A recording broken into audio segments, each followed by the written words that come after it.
Assalamualaikum warahmatullahi wabarakatuh. Selamat datang kembali di channel Hikmah Misteri. Dan tentunya masih bersama saya Mas Nara. Apa kabar kalian semua? Semoga selalu baik-baik saja, sehat badannya, dilimpahkan rezekinya, dan dihindarkan dari segala mara bahaya. Amin. Di kesempatan kali ini saya akan menceritakan sebuah cerita horor dengan judul Kualat. Oke, tweet ini ditulis oleh Ed Walensky. Bagi kalian yang belum follow akun Twitternya, silahkan bisa mampir dulu dan di follow. Oke, sebelum ke ceritanya, bagi kalian yang belum subscribe channel ini, silahkan bisa subscribe dulu dan aktifkan lonceng notifikasinya agar kalian tidak ketinggalan cerita dari channel Hikmah Misteri yang akan selalu menggetarkan hati kalian. Oke, terima kasih, and so get ready to be haunted.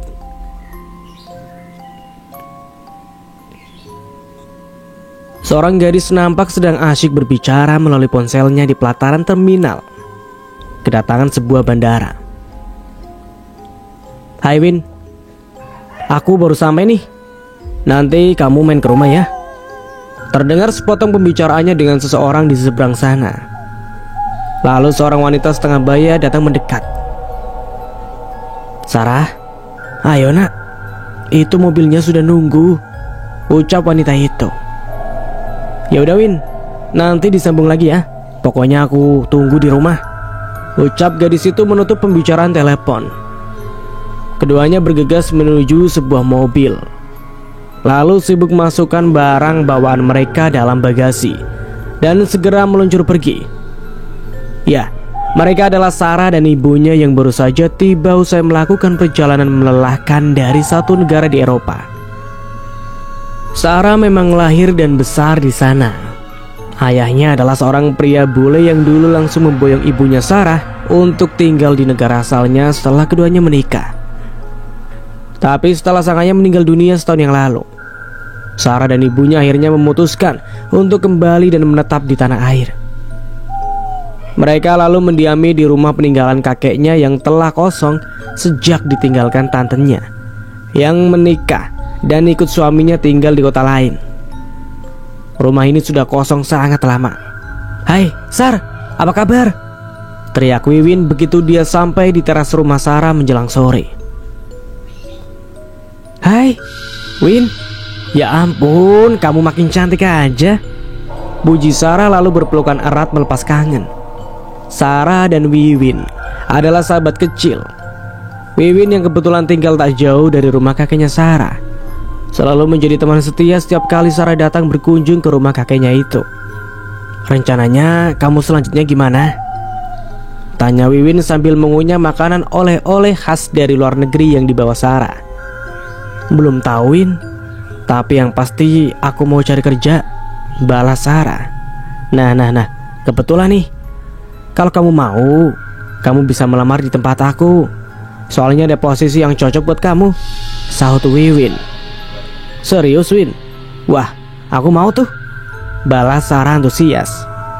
Akhirnya Sarah datang melamar ke sekolah tempat Wiwin sahabat karibnya itu mengajar, sebuah sekolah swasta yang bergengsi yang cukup terkenal di kota itu. Dengan berbekal pendidikannya di universitas luar negeri, Sarah pun akhirnya diterima bekerja sebagai guru konseling atau guru BK sesuai dengan kesarjanaannya di bidang psikologi. Sejak saat itu, perlahan-lahan dia mulai menyesuaikan diri dengan lingkungan barunya. Walaupun sangat jauh berbeda dengan kehidupannya selama di luar negeri, namun dia coba beradaptasi dengan semua hal yang baru yang ada di sekitarnya. Beberapa bulan pun terlewati, hingga pada suatu hari di sekolahnya terjadi suatu peristiwa yang heboh. Seorang murid perempuan mengalami kesurupan. Sarah heran ketika melihat sang murid yang coba disembuhkan oleh seseorang paranormal. Baginya itu semuanya omong kosong, karena menurutnya kondisi kesurupan itu tak ada hubungannya dengan hal gaib yang memang dianggapnya tak masuk akal.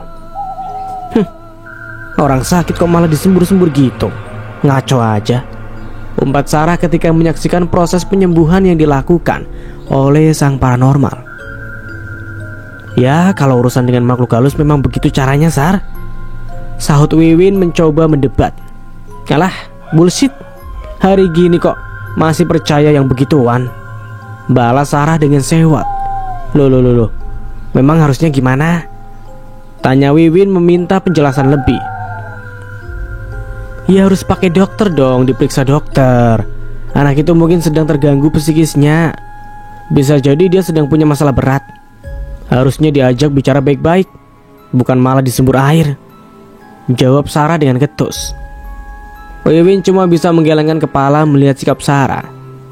Tapi dia maklum, Sarah yang sejak lahir tinggal di negara modern pasti lebih mengutamakan logika ketimbang mistis dan tahayul. Beberapa hari kemudian, sang murid kembali mengalami hal yang serupa. Dia menjerit-jerit histeris sambil menjambaki rambutnya dan berbicara dengan bahasa tak jelas. Seketika seluruh sekolah kembali geger. Sang paranormal pun kembali dihubungi untuk dimintai tolong. Sarah yang kembali ikut menyaksikan proses penyembuhan lagi-lagi protes. Namun kali ini dia memberanikan diri berbicara langsung dengan kepala sekolah. "Maaf pak, apa memang harus seperti itu?" ucapnya dengan sinis. "Ya memang begitu Bu Sarah, sudah umum kok. Memangnya kenapa?" jawab Pak Gito sang kepala sekolah. "Ya nggak masuk akal aja pak. Ya karena menurut saya bisa jadi itu faktor kejiwaan," saut Sarah berargumen. "Oh alah, memangnya Bu Sarah belum pernah lihat orang kesurupan lalu diobati?" tanya Pak Gito balik. "Ya pernah pak, tapi selama studi saya di luar negeri, kondisi seperti itu mungkin saja disebabkan oleh faktor lain. Ya jadi gak ada hubungannya dengan setan atau apalah itu," jawab Sarah lagi. Tapi Pak Gito sepertinya malah mengabaikan pendapatannya, dan itu membuat Sarah semakin jengkel. "Sudah selesai pak, yang ganggu sudah pergi," ucap sang paranormal usai melaksanakan. "Menurut Mbah Diran, kenapa anak itu bisa begitu? Sampai 2 kali kesurupan loh Mbah," tanya Pak Gito meminta penjelasan kepada Mbah Diran si paranormal. "Dia diganggu oleh salah satu jin yang menghuni gudang belakang. Rupanya anak itu sering ke sana untuk menyendiri," jawab Mbah Diran. "Ya ampun, memangnya jinnya ada banyak ya Mbah?" Pak Gito terkejut. "Ya begitulah, tempat seperti itu memang beresiko dihuni makhluk-makhluk semacam itu," saut Mbah Diran lagi. "Lalu apa yang harus kita lakukan supaya hal ini tidak terjadi lagi?" tanya Pak Gito. "Mereka minta disediakan sesaji," jelas Mbah Diran. "Apa tak bisa diusir saja Mbah?" tanya Pak Gito lagi. "Beberapa sudah saya usir, tapi ada satu jin yang sangat kuat. Saya kesulitan mengusirnya. Tapi nanti saya coba. Sementara itu jangan ada yang mendekati tempat itu dulu," sambung Mbah Diran. "Alah, tahayul, jin apaan? Jangan mengada-ngada ya Mbah. Situ sengaja bilang begitu biar terus dipanggil ke sini kan?" saut Sarah dengan tiba-tiba. "Bu Sarah, jaga sikap Bu," bentak Pak Gito dengan nada sedikit keras. Sarah pun terdiam sambil bersungut-sungut kesal. "Maafkan sikap Bu Sarah ya Mbah," ucap Pak Gito sambil menunduk hormat, membuat Sarah langsung memalingkan wajah sambil menjibirkan mulut. "Gak apa-apa Pak," jawab Mbah Diran sambil tersenyum lalu pamit pulang. Akhirnya tempat itu disegel dan tak ada seorang pun yang boleh mendekat apalagi masuk. Dan sesuai saran Mbah Diran, disediakan sesaji yang diletakkan persis di pintu gudang itu. Hingga pada suatu ketika, Sarah berniat ingin mencari dokumen untuk kebutuhan pekerjaannya. "Pak Mansur, dokumen lama data murid-murid disimpan di mana ya Pak?" tanya Sarah pada Pak Mansur si penjaga sekolah. "Wah, kalau itu semua ada di gudang Bu," jawab Pak Mansur. "Bisa tolong ambilkan Pak? Saya butuh banget," pinta Sarah. "Aduh, maaf Bu, saya nggak berani," balas Pak Mansur. Tapi setelah terus didesak, Pak Mansur akhirnya memberikan kunci gudang kepada Sarah. "Ini Bu, Ibu ambil sendiri saja. Tapi sebelum ke sana, lebih baik Ibu izin dulu sama Pak Gito," ucap Pak Mansur memberi saran. "Iya Pak, nanti saya izin Pak Gito. Lagian saya cuma sebentar kok," balas Sarah. Tapi alih-alih minta izin kepada Pak Gito, Sarah malah nekat ke sana sendiri saat jam pelajaran sekolah telah usai. Alah, apa-apaan ini? Ucapnya dengan gestur mengejek begitu dia melihat tampah sesaji yang ada di depan pintu gudang. Orang sudah pada sampai ke bulan, ini kok masih mainan kembang? Bagaimana mau maju? Makinya lagi. Lalu dengan kasar dia geser tampah itu dengan kakinya, sehingga isinya tumpah berantakan. Kemudian dia berusaha membuka pintu yang sedikit macet akibat lama tak dibuka. Setelah bersusah payah, akhirnya pintu terbuka disertai bunyi engsel yang berderit. Kriat. Saat pintu terbuka, tiba-tiba ada hembusan angin dari dalam gudang. Sarah sampai terkejut, tapi tak terlalu dihiraukannya. Sejenak dia perhatikan seisi gudang yang gelap itu, lalu coba mencari saklar untuk menyalakan lampu. Begitu lampu menyala, dia langsung sibuk mencari dokumen yang dia maksud.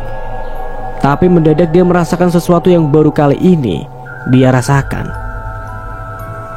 Bulu kuduknya berdiri meremang. Mungkin karena hawa ruangan yang agak lembab.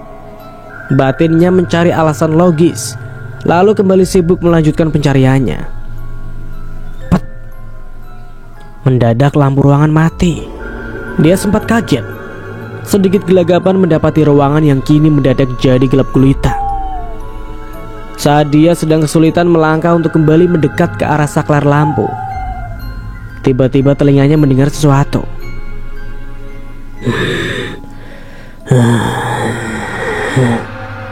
Seperti ada suara dengusan nafas berat di salah satu sudut ruangan. Sejenak dia diam menyimak, tapi suara itu menghilang. Dia menggeleng, meyakini kalau dirinya hanya salah dengar. Tapi saat dia melangkah lagi, suara itu tiba-tiba kembali muncul. Kali ini persis di belakangnya. Spontan dia menengok, namun tak ada apa-apa di situ. Hanya ada gelap. Setelah berhasil mendekati saklar, dia langsung coba kembali menyalakan lampu. Namun aneh, setelah dicoba berkali-kali, lampunya tetap tak mau menyala. Akhirnya dengan kesal dia lanjutkan mencari dokumen dengan dibantu sinar ala kadarnya dari lampu ponselnya. Dan brak! Mendadak terdengar suara keras benda terbanting. Langsung diarahkan cahaya ponselnya ke sumber suara tadi. Terlihat beberapa dus besar yang tadinya ada di atas rak besi, kini jatuh berantakan di lantai. Paling tikus. Batinnya kembali cari penjelasan yang masuk akal. Setelah lama berusaha payah mencari dengan penerangan minim, akhirnya dia berhasil mendapatkan dokumen yang dicarinya. Lalu segera keluar dari tempat itu. Tapi sebelum pergi, dia sempat kembali melirik ke arah tempat sesaji. Dengan kesal dia ludahi sesaji itu, lalu pergi meninggalkan tempat itu. Keesokan harinya, di tengah-tengah meeting dengan kepala sekolah dan beberapa orang guru, Sarah yang kebetulan sedang haid merasa tak nyaman dengan pembalut yang dipakainya. Lalu dia minta izin ke toilet, berniat mengganti pembalut. Sesampainya di toilet, suasana nampak sepi karena memang kegiatan belajar mengajar telah usai sejak tadi. Dia segera masuk ke salah satu bilik toilet lalu mengganti pembalut. Kemudian membuang bekasnya begitu saja ke tempat sampah seperti kebiasaannya sejak dulu. Setelah itu, dia sempatkan bercermin sambil mematutkan pakaiannya agar kembali rapi. Namun tiba-tiba dia mendengar suara aneh dari dalam bilik tempat di mana tadi dia masuk.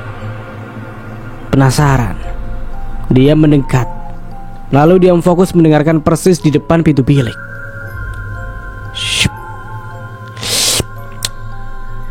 Dari dalam terdengar suara mulut mengecap seolah sedang menikmati sesuatu. Perlahan-lahan dia buka pintu dan langsung menjerit histeris. Dia melihat sosok kurus telanjang berkulit merah licin dengan kepala berambut jarang sedang berjongkok membelakangi sambil menjilati pembalut yang tadi dia buang. Sarah langsung bersurut mundur ketika sang makhluk perlahan menoleh memperlihatkan wajahnya yang menyeramkan dengan lidah yang menjulur panjang. Tiba-tiba saja sang makhluk melompat menabraknya hingga tembus bagai bayangan kemudian menghilang. Sarah pun langsung ambruk dan tak sadarkan diri. Bu Sarah, Bu. Sayup-sayup terdengar suara memanggil-manggil. Perlahan Sarah membuka matanya, lalu memandangi orang yang berkerumun mengelilinginya. Ya ampun Sar, kamu gak apa-apa? Tanya Wiwin yang duduk di sebelahnya. Saya di mana? Tanya Sarah kebingungan sambil memegangi kepalanya yang pusing. Bu Sarah ada di ruang UKS. Ibu tadi pingsan di toilet. Ibu sakit, jawab Pak Gito sambung bertanya. Sarah cuma menggeleng karena tak tahu harus menjawab apa. Sebenarnya dia ingin menceritakan peristiwa yang dialaminya tadi, tapi dia ragu dan akhirnya memilih untuk diam. Dia lalu diantar Wiwin pulang. Sesampainya di rumah, ibunya nampak kaget melihat Sarah yang pulang dengan wajah pucat dan tubuh yang lemas. Sejak sampai di rumah, Sarah tak mampu melakukan apa-apa. Dia cuma bisa berbaring di tempat tidur. Tapi saat tengah malam, tidurnya tiba-tiba terusik ketika merasa wajahnya seperti terkena tetesan air. Dia spontan menengok ke atas mencari sumber tetesan dan langsung kaget. Ya, dia melihat sosok makhluk berkulit merah itu sedang hinggap di dinding sambil menjulurkan lidahnya yang panjang meneteskan air liur tepat di atas kepalanya. Ah! Sarah menjerit histeris, langsung menutupi wajahnya dengan selimut. Astaga, kamu kenapa Sar? Tanya ibunya yang langsung bergegas ke kamar ketika mendengar teriakan Sarah. Itu Bu, itu, jawabnya sambil menunjuk-nunjuk ke atas tanpa berani melihat. Ibunya kebingungan, tak mengerti maksud putrinya itu. Dia celengukan mencari-cari yang Sarah tunjuk, namun nihil, tak ada apa-apa. Sar, ada apa? Kamu lihat apa sih? Tanya ibunya lagi. Mendengar pertanyaan ibunya, Sarah memberanikan diri untuk mengintip dari balik selimut. Dan kosong. Hanya ada ibunya yang berdiri di sampingnya dengan wajah heran campur khawatir. Tadi ada itu, ucap Sarah terbata-bata sambil mengusap wajahnya, mencoba meraba bekas tetesan air liur tadi. Namun dia tidak merasakan apa-apa. Akhirnya Sarah cuma bisa menggelengkan kepalanya dan mengira kalau tadi hanya pengaruh obat yang diminumnya. Ya udah, apa mau ibu temani? Tanya ibunya lagi. Gak usah Bu, Sarah gak apa-apa, jawabnya mencoba menenangkan ibunya. Setelah kejadian itu, Sarah terserang demam. Hingga beberapa hari dia tak masuk kerja. Tubuhnya kian lemah, hingga membuat ibunya memutuskan untuk membawanya ke rumah sakit. Namun setelah diperiksa, dokter tak menemukan hal yang perlu dikhawatirkan. Secara medis, dia dinyatakan baik-baik saja dan hanya butuh istirahat. Setelah dirawat selama 2 hari, akhirnya dia diperbolehkan pulang. Tapi lagi-lagi menjelang tengah malam, saat dia tertidur dalam kamarnya yang gelap, dia kembali terusik ketika mendengar sesuatu.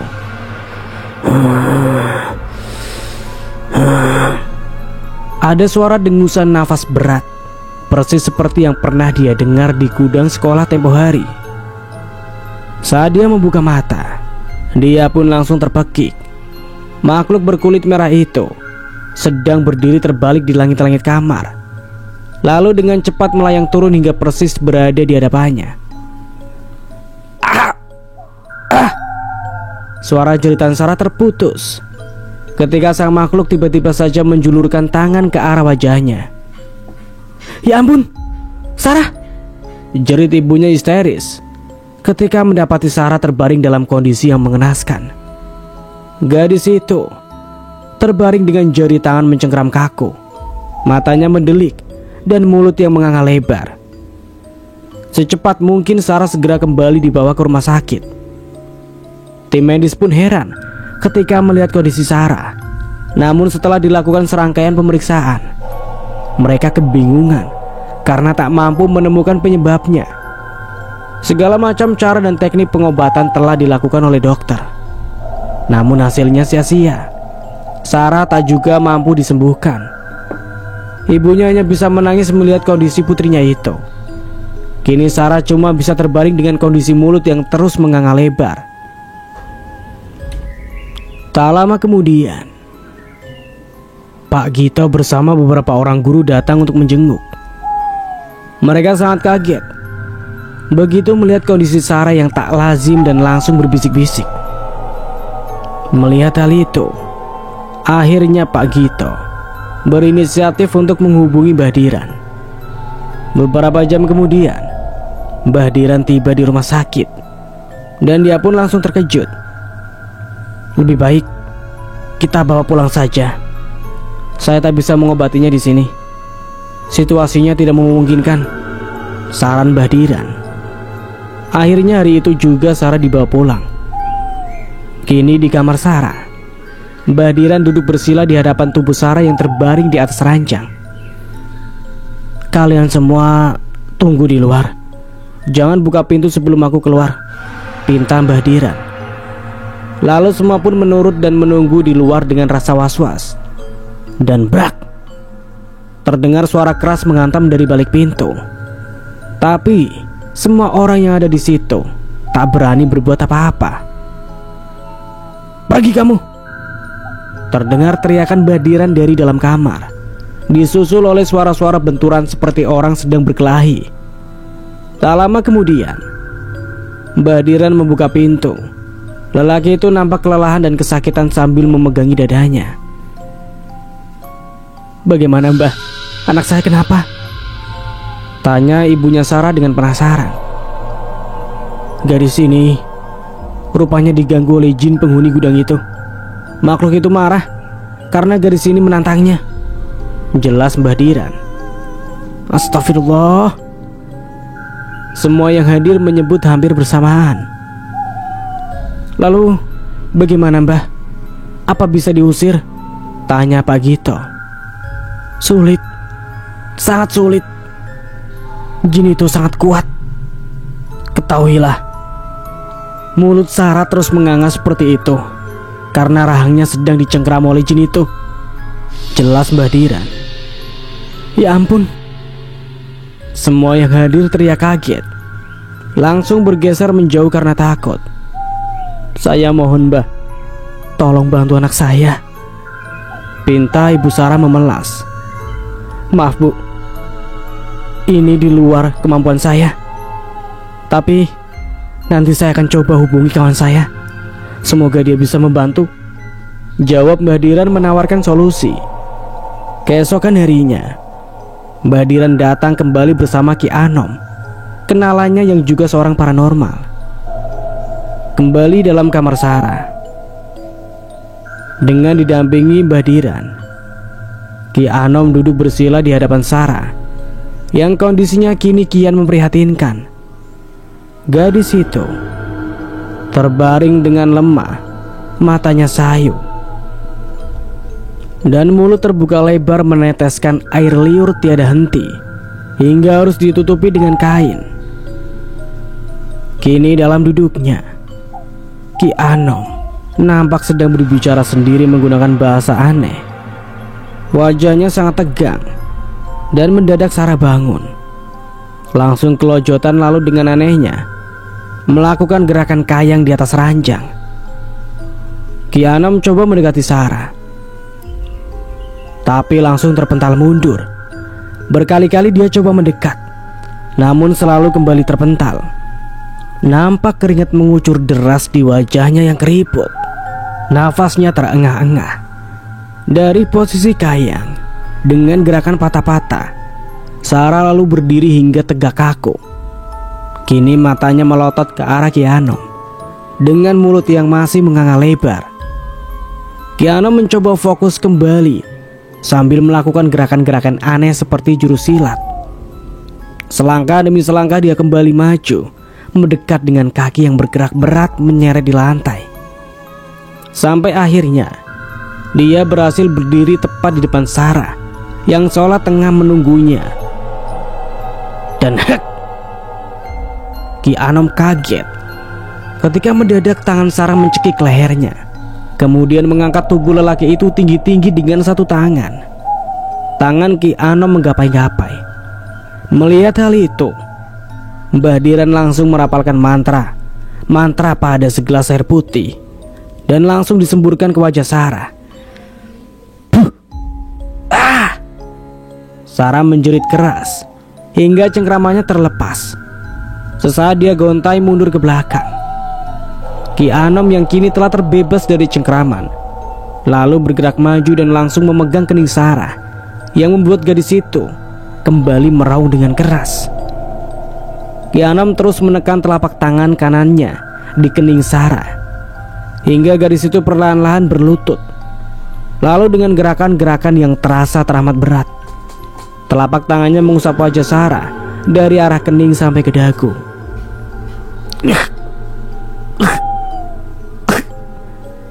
Mulut Sarah mengeluarkan suara tercekik ketika secara perlahan-lahan Ki Anom seperti sedang berusaha menarik sesuatu yang tak terlihat keluar dari kerongkongan gadis itu.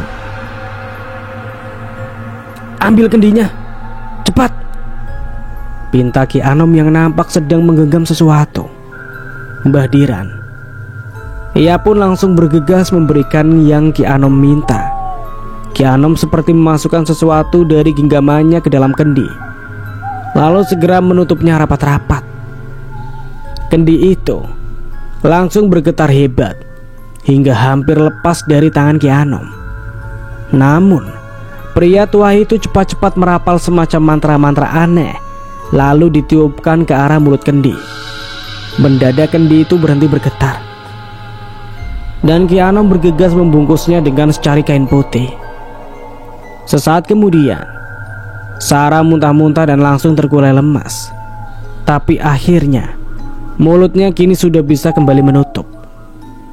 Ki Anom komat kami di bibir gelas berisi air putih, lalu diminumkan ke mulut Sarah.